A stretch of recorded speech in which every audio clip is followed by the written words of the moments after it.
Arknights Endfield is literally Warhammer 40,000. And Hammer 40,000 if you will, or, 30,000. Okay, so I do not actually mean literally here, that was done purely for effect and I am sorry. Still, you cannot deny there's something in that idea. So much so there's a video going around of Endfield characters as Space Marine characters, and it is exactly as cursed as it sounds. By the way, turns out this one was made using AI tools, incredibly sad about that, but it is a neat idea, and someone should actually make a mod like that anyway. But even just in general, if you are familiar with Warhammer in any way, then this thought, Endfield is like Warhammer, will just randomly pop into your head at some point. For me this happened during the final stages of the Valley Pass area. Bone Crusher dance stacks were introduced, and I was working my way toward Rodang. No wait, wrong one. Yeah, this guy. During that time, I decided to describe my gaming experience to some people. People completely unfamiliar with Endfield. So obviously they had not a single clue what the hell is a line breaker, and I did not feel like explaining. So I just said local orcs instead. And as soon as I said it, I realized how much it fits. And yes, sure, I know, and you also know, and I know that you know that Landbreakers are a very complex group, highly diverse, with their own history, and when you talk about them, you gotta remember that they include both Bone Crusher Ballista and Rossi. On the other hand, just look at them. Horde of enemies with what seems like clan or tribal structure, using low-tech weaponry like axes and crude projectile weapons, decorating themselves with distinct white markings, making weird landmarks that utilize weird magics to make them stronger, and usually the biggest one is the war boss. These, my friends, are orcs. Plus Bone Crushers just sounds like an orc clan name. And then you look around and start noticing more things that just fit. You have an actual tech priestess living in your server room like a reclusive Adeptus Mechanicus. Gacha characters are delivered to you by orbital drop like Space Marines. As a side note, imagine if someone actually just makes a real Warhammer gacha game. Yeah, that's the Genshin killer we actually need, but I digress.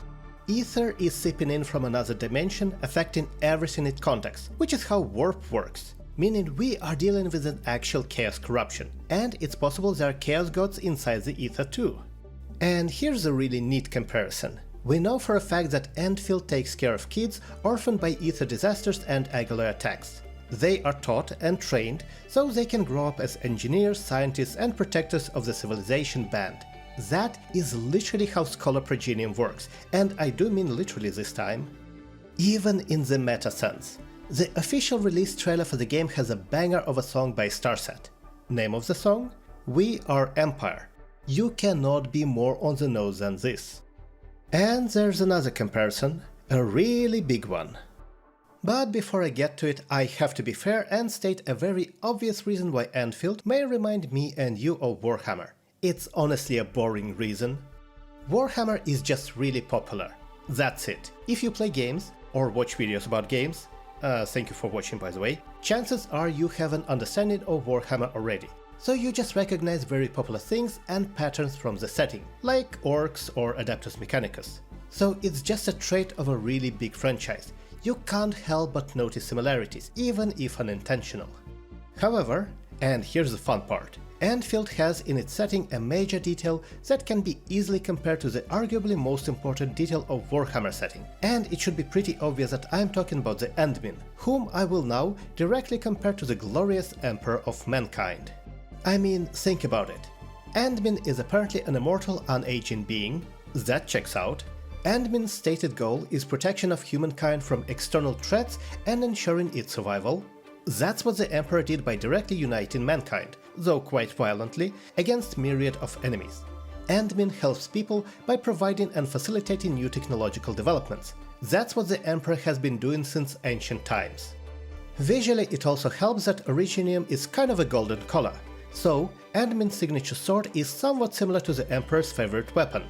And, when Endmin is wounded, he has to recuperate in a big golden slab of Protocol Originium. And just try to tell me this is not the Golden Throne. And then there's the lore. Now, I will be the first to admit, I am not Endfield lore master, so if I make any mistakes, feel free to correct me. But apparently, in the first years of Talos exploration, Endmin had something like 40 followers. Now, Many years later, identities of some are known, some remain anonymous, and based on this document, there may even have been a traitor among them. Yeah, that's awful similar to Primarchs from Warhammer, including that small bit when Chorus became a bit mad and started the whole galactic civil war thing. This next one I am basically just making up because I do not know the real origin of Endmin, but I assume he was created by Originium as an oracle for Talos. Probably got loaded up with parts of Docta and special powers during the process. Again, no real basis for that, but I am at least certain the creation of Endmin was an event where extreme powers converged together, which is, you guessed it, how the Emperor appeared. Powerful psychics converge their energies to create a singular being to guide and protect humanity. Well, that used to be the canon at least. So, I believe Endmin holds the Endfield setting together the same way as the Emperor holds Warhammer setting together, and that is why Arknights Endfield is literally Warhammer 40,000. Once again, apologies for using literally. Okay, so that was my point, but then I also decided to see how much more fun I could have with the idea. So allow me to introduce to you the concept of the Star Child. Actually, before that, I probably should come clean and say I'm not even that good at Warhammer lore. Then again, I do not want this video to be a serious lore comparison. I mean, people who are properly into Warhammer are already way too serious about this stuff. I have personally seen friendship being broken over the internal designs of Space Marines jump packs, and yes, I am not even joking. So I got a lot of my deep lore from If the Emperor Had a Text-to-Speech Device, a YouTube series starting with a very silly premise.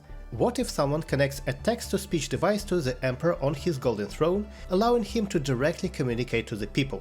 Shenanigans of the highest order ensue. And if you haven't seen the series, I highly recommend it. It's hilarious and smart and exceptionally crafted. Now, Emperor Text-to-Speech is obviously a parody, but it is a parody done by people who really know Warhammer, and it's essentially rooted in lore.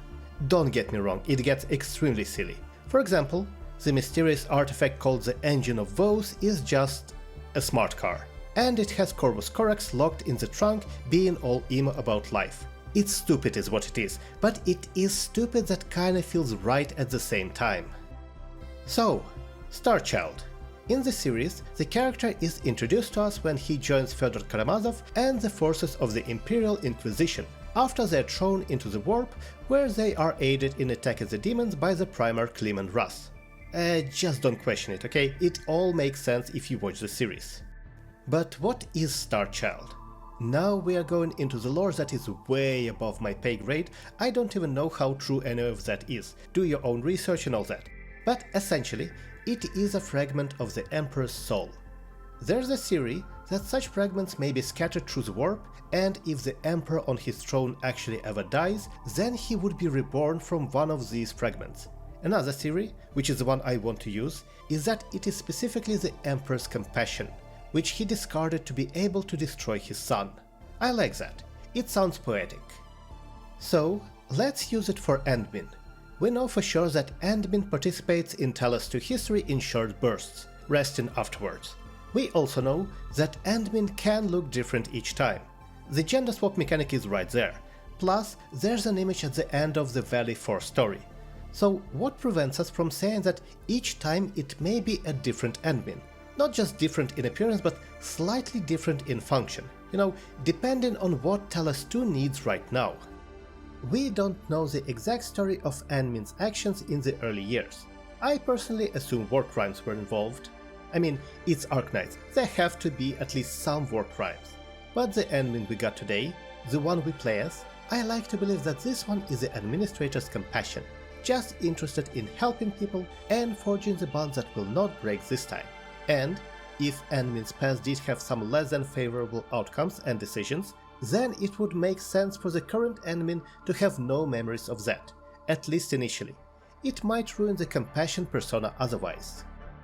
So yes, I am saying the Endmin we play as is the equivalent of the Warhammer Star Child. That is my personal crazy headcanon theory. Then again, I know this is probably far from the actual truth, and I will not pretend this is anything other than a fun fan theory to think about. I like it, I made it up.